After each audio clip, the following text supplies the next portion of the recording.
Jeshi la Vo. Mhaini. Sasa unamaliza au mimi nimalize kwanza? Nataka kusema jeshi linawahi kumaliza? Hapana, ninauliza tu. Wewe ibidi uifuate mamlaka, njoo huku ni tuongozane. Wewe umebakiza kidogo kumaliza lakini. Fuate mamlaka.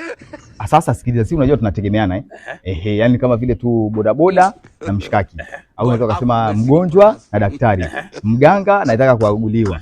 Mhaini na polisi. Mhaini ndio maana nakutafuta. No, nimesema wanategemeana, wahaini na polisi, sio mimi. Mimi sio maana yake, nimekuelewa. Nataka kusema kwamba jeshi bila mhalifu sina kazi. Ni kweli kabisa. Mimi mwenyewe sina kazi. Unanipa kazi.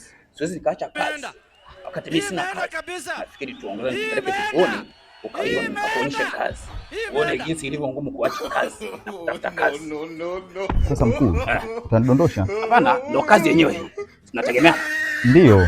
Basi wewe tangulia, mimi nikufuata nini? Unataka kukaa nyuma ya jeshi? Basi unataka kukaa nyuma ya jeshi nikuwe utu? Hapana, basi wewe kaa nyuma yangu, mimi niende. Nyuma yako iko salama? Iko salama. Kaa mbele yangu. Hapana, kaa nyuma yangu. Hapana. Sitaki ukae popote. Niita helikopta sasa, nipigie intelligence. Ilete helikopta. Tuondoke nikakuonyesha kazi. Sawa.